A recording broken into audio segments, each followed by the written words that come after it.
I want to welcome anybody from the Three Alarm family and any fans of Mr. Mike Grell here. Mike decided to stay an extra day, and while everybody else is out having fun and doing stuff, he decided he wants to come up here to the shop and stay working and getting some of these commissions done. So we decided we're going to stream some of it.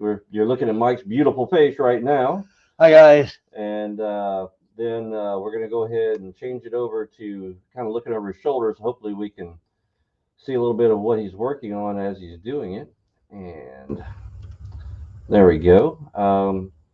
Well, Mike, I mean, start off with what is it you're actually working on right now? This is a sketch of Green Arrow, or it could be the Warlord, depends on what kind of hat I put on it. Years ago, when Dan Jurgens was drawing the Green Arrow book, I get a phone call from my editor, Mike Gold, who says Dan wants to do a crossover story with the Warlord, and I went, "Oh no way!" I had always fought against incorporating anything from the DC universe, right? And And he said, no, hear me out on this one. It's based on the well known fact that you only know how to draw one face. And I laughed like crazy. And I went, okay. And we wound up doing the story, and it turned out to be a hell of a lot of fun and funnier than you could imagine. Um, where Ollie and Dinah are in the sack one night, and there's this insistent pounding on the door.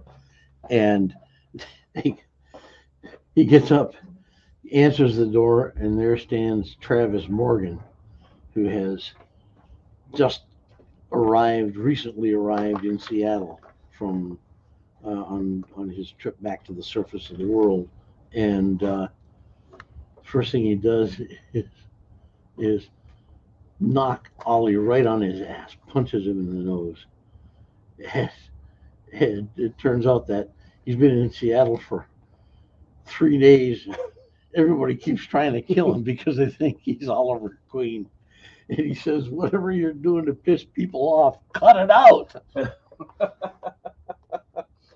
Oh man, yeah, you've actually, I mean, we've talked a lot about a lot of stuff, but you've got a tremendous career with it. Your name is synonymous with Oliver Queen, anyways, and and the Warlord, and so many other great projects like Sable and Maggie the Cat and Pilgrim, and just so much fun things. Well, Green Arrow's always been my favorite character, my favorite comic book character, even among the ones that I've created. There's something about the idea of a guy who fights crime with a bow and arrow. It's basically Robin Hood, right? Um, the the thing that I liked about uh, the character when Denny O'Neil was writing um, Green Lantern, Green Arrow, was that on the one hand you've got Green Lantern, who is the letter of the law. He's like Judge Dredd. I am the law. And on the other hand, you have Ollie, who's Robin Hood, and he is the spirit of justice. And that always struck a chord with me. It seemed to balance way better than having some fixed agenda where you're either always good or always bad or can't really make up your mind somewhere in the middle. He makes up his mind on the fly and reacts by his gut instinct. Now, were you happy to not have to worry about, when you did it, you kind of brought them back to basics, or did you really long to do a boxing glove arrow and explain I, about no, that? the only time we did a boxing glove arrow was in an origin story that showed how he was a workaholic when he fell off the boat and wound up on this desert island where he had to teach himself how to use a bow and arrow in order to survive. And when he comes back, he's got no interest in work at all. He just wants to play and have lots of fun.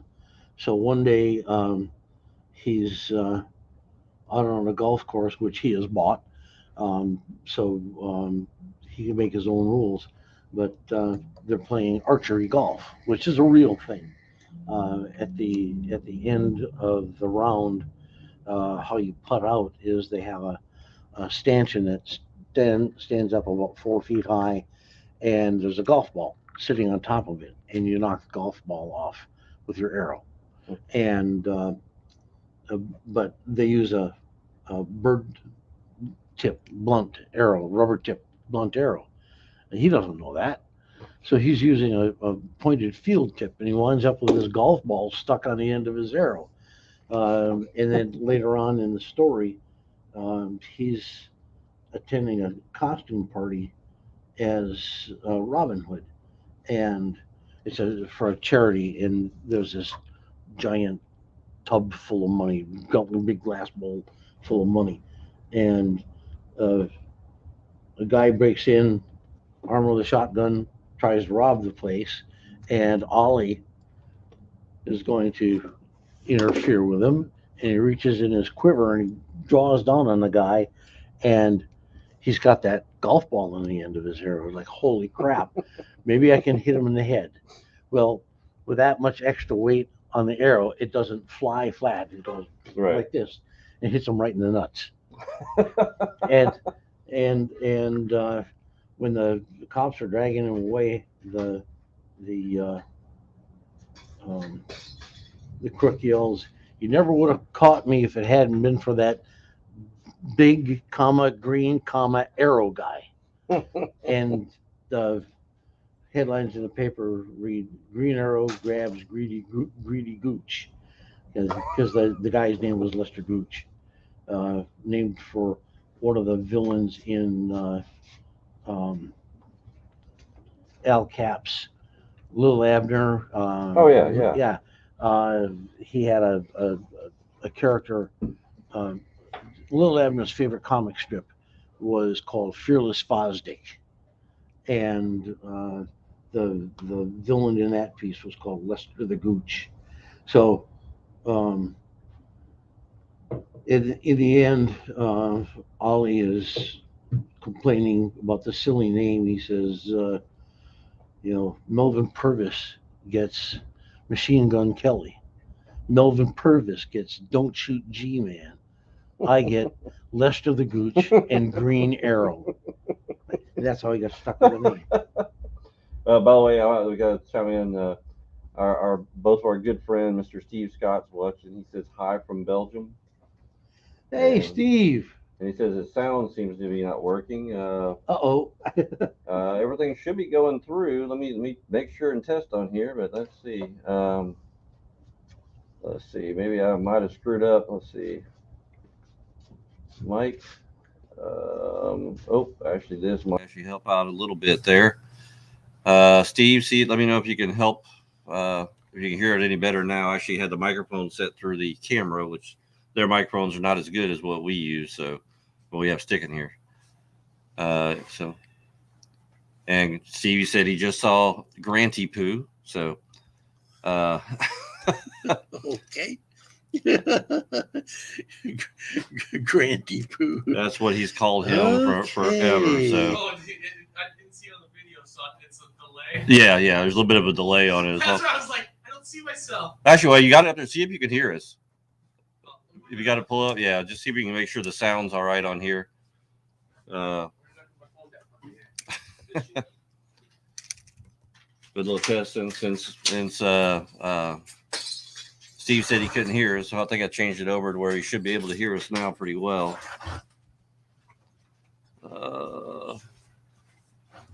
Ricky Laurie jumped in. Says, "You hear us now?" I can hear you. All right, cool. Ricky Laurie says, "Good morning."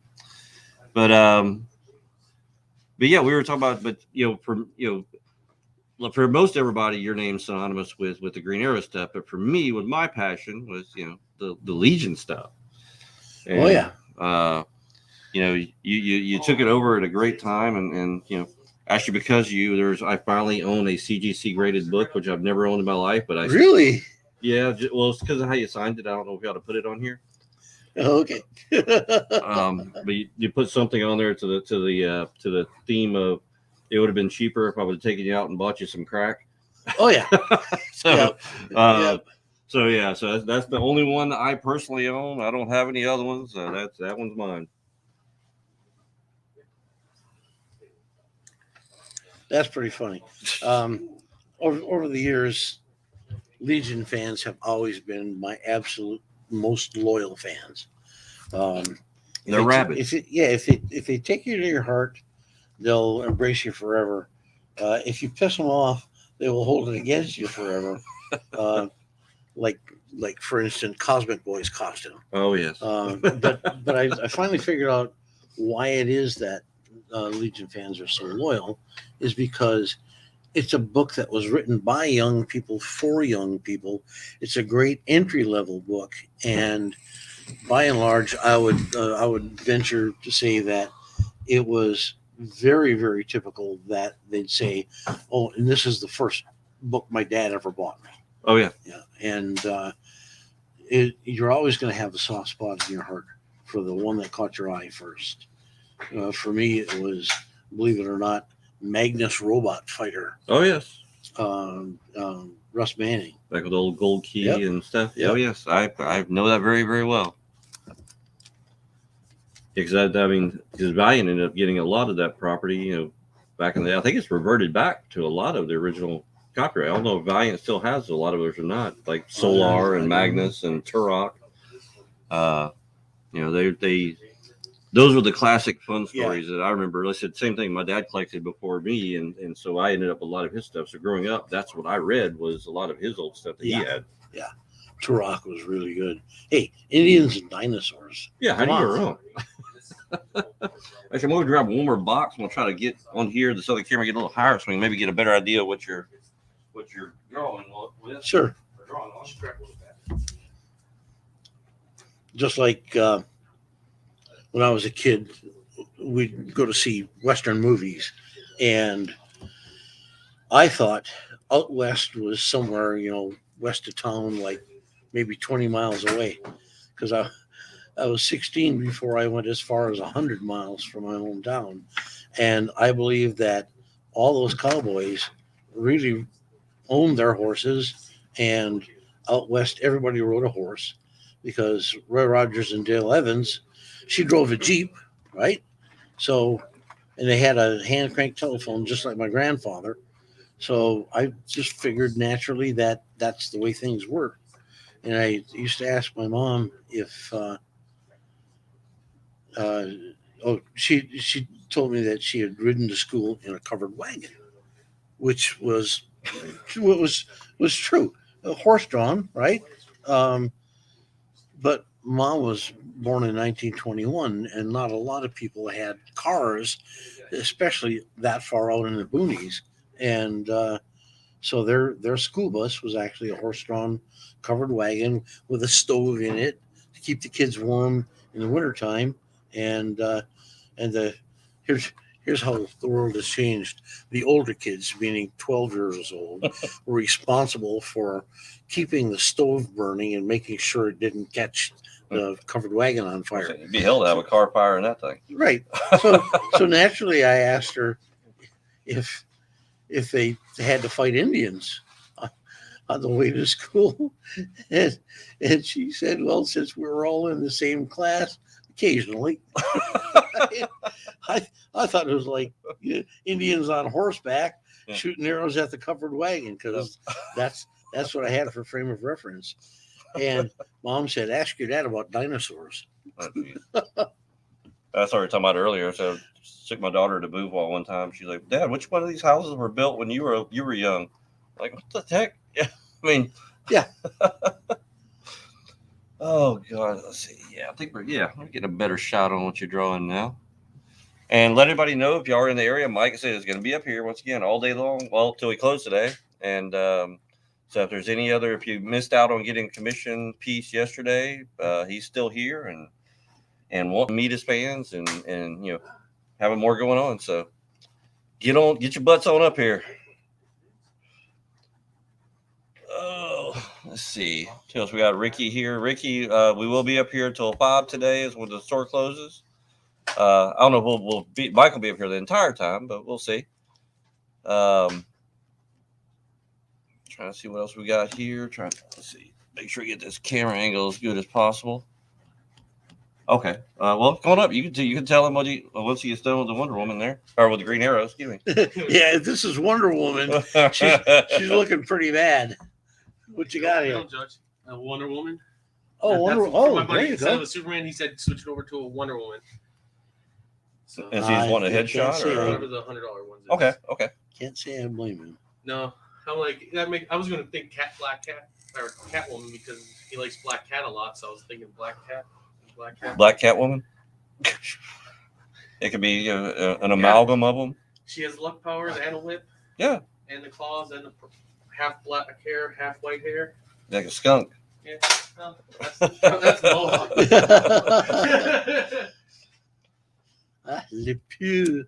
Pepe Le Pew Cat. Yeah, I don't think have they ever had a skunk woman before or skunk man. They had a skunk man Stinkor on He-Man. Okay. Really? Yes, there was a character called Stinkor, and when they just redid the cartoon. The Yeah, he was only an action figure, but they actually brought him into the cartoon, the one that Kevin Smith is doing for Netflix, and actually Jason Mewes is the voice of Stinkor in the thing. So it turned out to be pretty Stinkor the skunk man. That's really funny. Which is wild because they had him. He was wearing a gas mask, and I guess they couldn't really do the real way how a skunk would spew, so instead it just came out of his mouth. Well, good. But yeah, he looks like a skunk, like an anthropomorphized skunk. That's really funny. Yeah. Welcome. That was one of the crazy things in the 80s. But yeah, they used to come up with all kinds of wacky stuff, especially for the cartoons. I mean, who would have ever thought stuff like Thundercats would have made it big? They're about to come back again. Yeah.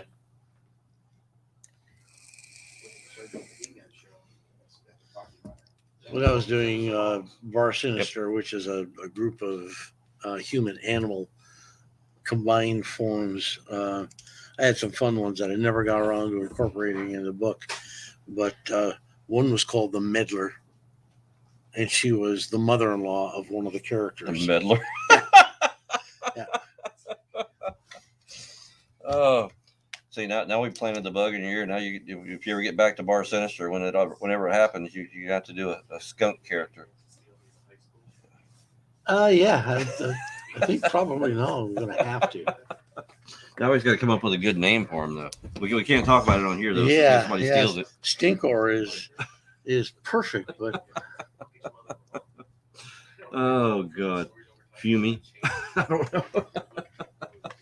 I've got one character in there. His name is Banner, and he's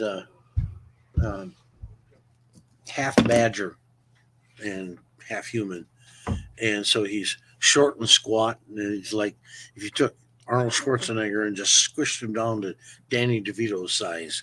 That's Banner, but because he's a badger, he's a mustelid, which is they have a tendency to stink like a skunk, and they don't spray, but they can be pretty smelly. And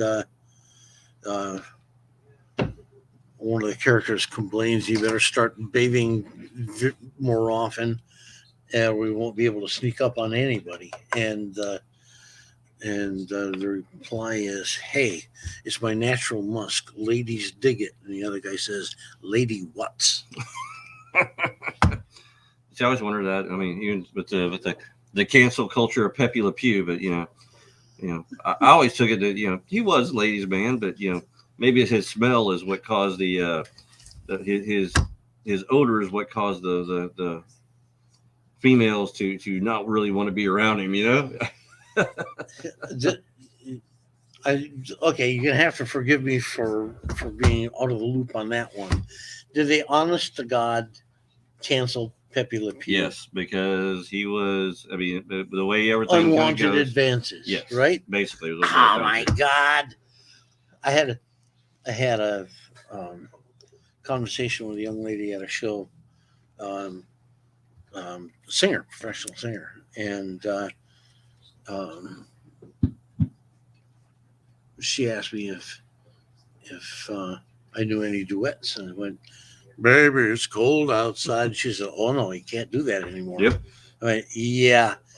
For starters, this was 1941, and to top it all off, that song in the movie, Neptune's Daughter, with Esther Williams, Ricardo Montalban, start out singing it, and after they do their version of it, where he's doing "But Baby It's Cold Outside," they switch to Red Skelton and Betty.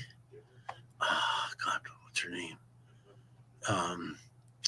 She was on Laverne and Shirley, but she was a songwriter, Yes. singer herself, and they reversed the roles, and it's just fun. It's just fun. If you're going to tell me I can't sing that song anymore, guess what? No. Anytime somebody tells me I can't do something, it's the surest way to get me to do it. Even if you didn't want to do it to begin with, it just makes you want to do Yeah, it more. absolutely. Even if I had no interest in it before, if you tell me I can't, my immediate instinct is just watch me. There we go. You see that? Oh, yeah, definitely. Oh, I forgot to sign it. Yeah, I think I've still got like two pieces of artwork from you that aren't signed, but I think they're at home. Oh Lord. Oh, I know they're yours. They're not going anywhere, so it's just it's not that big of a deal for me. Yeah, you probably It's not like I don't prove know it where to by find you. fingerprints if I did the smudging on it. I'll be make sure. I mean, I'm sure there's some DNA on there from your fingers rubbing across there. Yeah. Be like on Big Bang Theory, where we'll clone you later on. Yeah. We'll have a ton of mics running around. I don't know if the world's ready for that yet. Probably not. So what we got going on right now? This is going to be the lead character from Shaman's Tears. When he's in his Indian warrior form, he's known as Stalking Wolf. So same thing. You got to be careful. You can't use the word stalking anymore. Well, maybe he could wear pantyhose over his head. He could be stocking wolf. Yeah. You're just putting cans back on the shelf. Yeah, he could work at a grocery store and just put cans of food back on the shelf at the grocery store. Stop the stocking wolf. Yeah, there you go. Oh man. So what was it like? Actually, I read a tweet not long ago. I think it was a post about a tweet. I think it's earlier today about you. I forget who put it on there, but there was a picture of you and Burt Ward at the DC offices. Oh yeah. And they were talking about how it was back in the day to, you never know what you were going to run into when you walked into the DC offices. That was pretty unique and weird. Let me see if I can find a picture. He showed up. Whether he was announced or whether he was planned or not, they didn't announce it to anybody in the office that he was coming in. And he showed up in full Robin costume, cute as a button.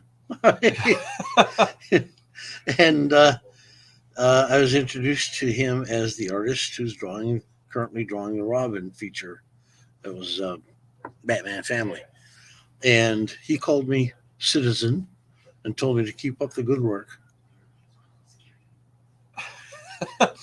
I'm trying to figure out who it is that trying to remember if I remember who it was that actually posted it. I could find it pretty easily, but I can't find it right now. Let's see. I don't want to spend too long on here just looking, but yeah, it was oh God. I know God posted it. I know who was it? I'm trying to know. It was I can't remember who it was. I know Bill Sienkiewicz commented on it, and they said they kind of got into a little conversation on here, and I was going to ask your take on it, and I forgot who it was, and I was going to save the picture, and forgot to do that as well because we were too busy eating. Had too much other good stuff on my mind. Let's see.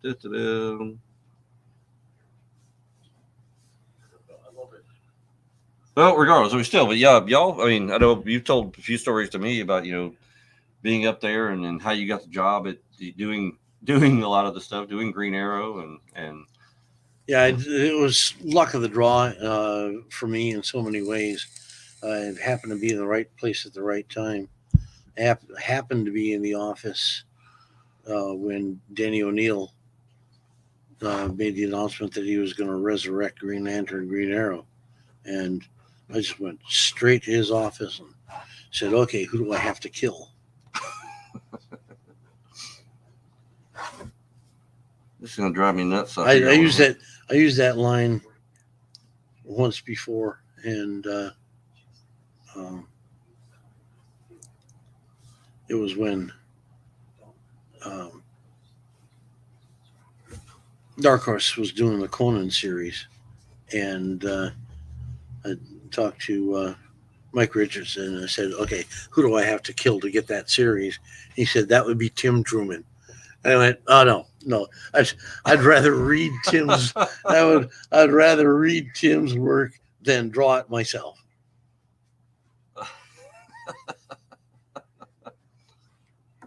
All right, I'm gonna give up. I guess I can't find it, but that was a cool picture.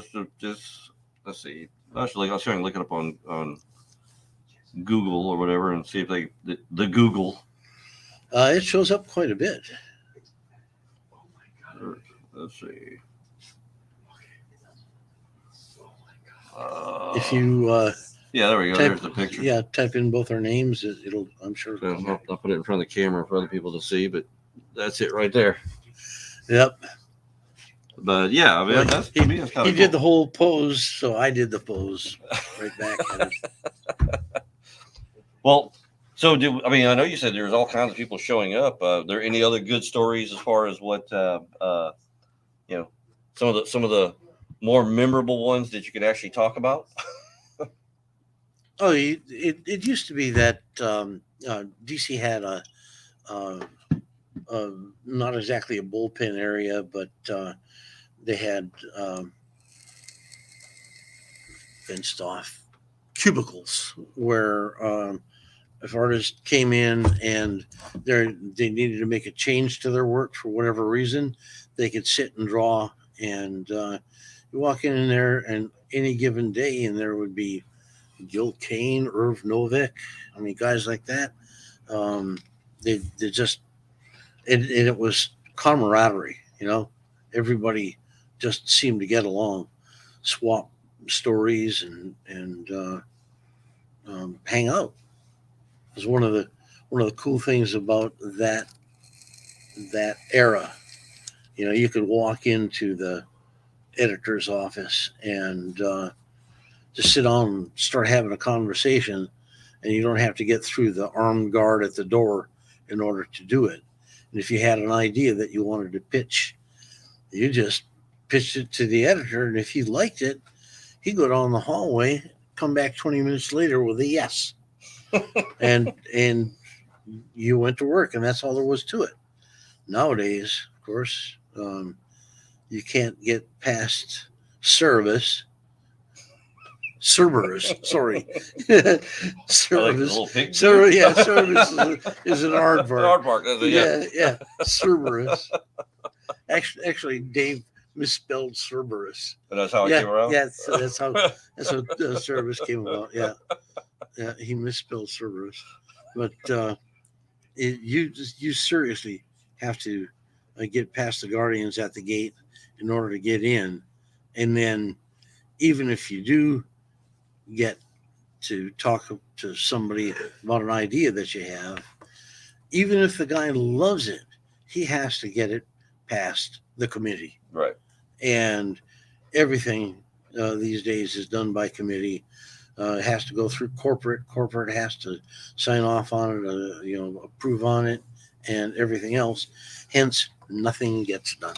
Well, it's got to be even worse now, especially, I mean, it's a good thing, but with the success of all the Marvel and DC Universe stuff, now you've got these corporations who like Disney and AT&T who own it, and they're interested in the movie deals and TV shows, and they don't want anything to dissuade from that. Yeah, and that's unfortunate.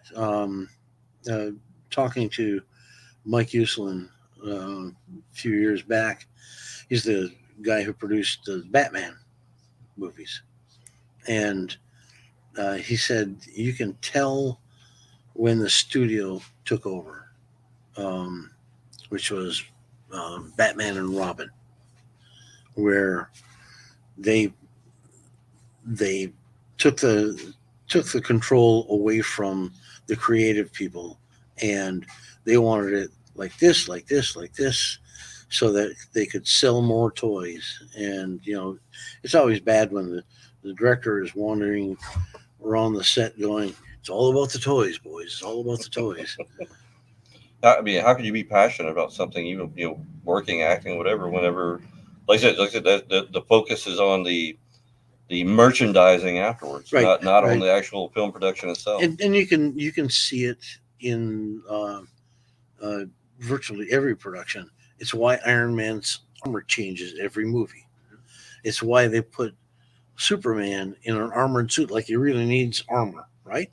Um, or they change Wonder Woman's costume. Why? It was already so good. Merchandise.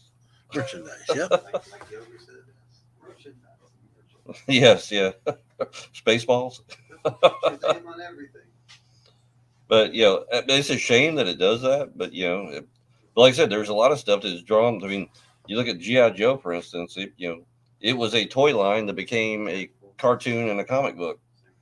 Transformers was another thing. It was a toy line, became a cartoon, a comic book, and then a movie franchise. So It's like a double-edged sword. They need each other too because you need to make the extra money to keep it going. yeah, that's the other thing. I've heard numerous times. Me and Steve actually talked about this. We kind of argue about it. I mean, heck, even I think maybe even 15 years ago, he was dead set on the idea that everything's going digital. There's going to be no more print stuff. Everything's going to be digital. If anything, as he was putting, if they were going to do floppies, it would be like in a trade paperback format. Right. Combining the actual Right. issues that were all done digital. And I kept arguing with him, like, "Hey, dude," I said, I have to disagree. I said, the problem is you have too much of the collector mentality. And he kept saying, well, people our ages are doing nothing but getting older, and eventually we're going to pass away, and this next generation doesn't care.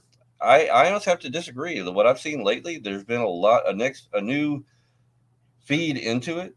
That has, which the movies and the cartoons and TV shows will actually help feed it, because rather than watching an episode once a week, or they're watching the episode once a week and then they only get their 22 episodes and then it goes on hiatus till the next season. They want something in between to fill in the gaps. Right. So, I'm the same opinion of Stanley, who said comic books are nice to look at on a computer screen. He said, "Oh, comic books are like breasts. They're nice to look at on a computer screen, but I'd rather hold one in my hand." well, if you're gonna hold one, why not two? I love that quote. But no, Claude actually just chimed in. He said he scanned the Tarzan. Yeah, Claude actually. It We came out actually got it. beautiful. Thank you. Oh, he tried to send it to MikeGrell.com. Well, that's not his email address.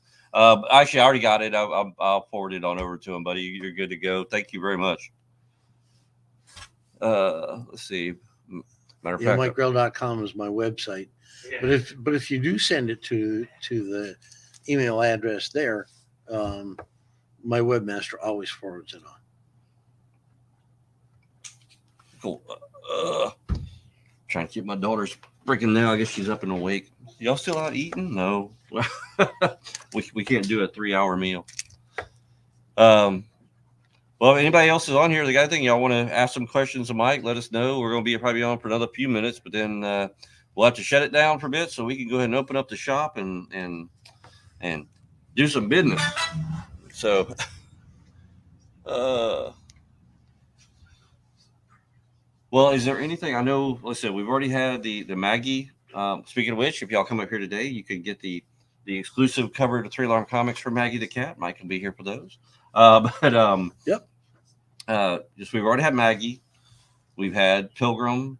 We've had, I guess with the Comixology stuff, everything else. So you did the omnibuses for Sable. Yes. When are we actually going to possibly see stuff some more, like, let's say, like Bar Sinister or Shaman's Tears, anything like that? I just got an approach from an outfit that wants to produce drama podcasts of Shaman's Tears. Okay. And that just sounded like such a great idea. It would be not like an audio book. It would be like a radio show Mhm. dramatization. And we're going to be talking about it this week. Oh, cool. If it comes through, I think it'll be a hell of a lot of fun. Anybody in mind that you'd like to have as maybe it's like some of the voice actors on it, or would you rather try to use somebody who's not well known to establish them? It doesn't do any good to speculate on casting because in the long run, who would you, if you had your choice, who would you have in there? Oh Lord, this is so fresh. Back in the olden days, back in the olden days, when he first came up with it, I was naturally thinking someone along the lines of Lou Diamond Phillips, but that was a long time ago. 30 years goes by faster than you might think. If it's just a voice, it could still be. Oh yeah. There are any number of really good native actors. Eric Weiss was one of the guys that I had originally thought of. Adam Beach, who was nominated for Academy Award for Flags of Our Fathers. He played Ira Hayes. All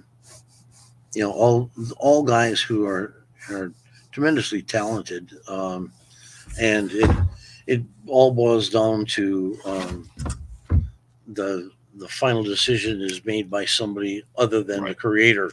Unfortunately, somebody asked me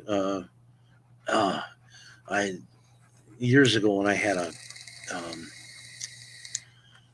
contract. I actually had an option for a Sable movie. My friends were coming and going, I want to be in it. I want to be in it. One guy goes, I want a speaking role. I want 2 lines so he can get SAG credit, right? And I said, look, if I had the capability of giving a role to somebody, it would be me. Yeah, it wouldn't be you. It wouldn't be you. It's going to be me. If I have control of casting. So you always have your dream cast, right? And it changes as time goes on. For instance, my original model for Sable was James Brolin.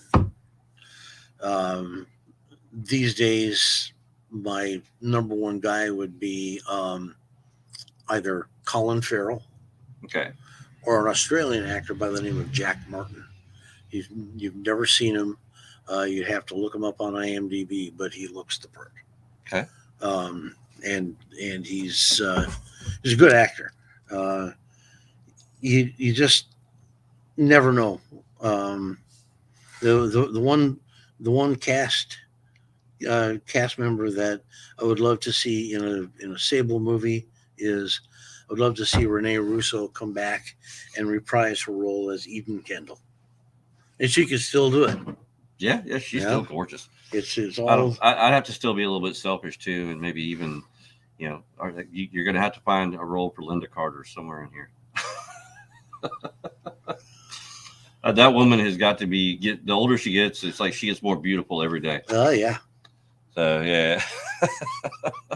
That that would be. We're old guys. We're 2 old guys, by the way. If you hadn't noticed, yeah, we very much are. Yeah. I'd be right there and with you. I'd be like, hey, put me in there, but I already know I've got a face for radio, so I'm good right where I'm at. Yep. Well, everybody, I'll thank y'all for tuning in. We're gonna go ahead and end this for right now, and but once again, if you'd like to, Mike's gonna be up here for a few hours up here again today. So come on down, meet one of your favorite comic book talents. And you get stuff signed. You can get sketches. We got sketchbooks. If you want to get done. Prints. He has prints for sale, and a whole store full of cool comic books. Oh yeah, actually, Claude just said that might be the answer to why we think that. The older Linda gets, the worse our eyes get. So, all right, guys, y'all, thank y'all for tuning in, and we will see you soon. Bye, guys. Thanks.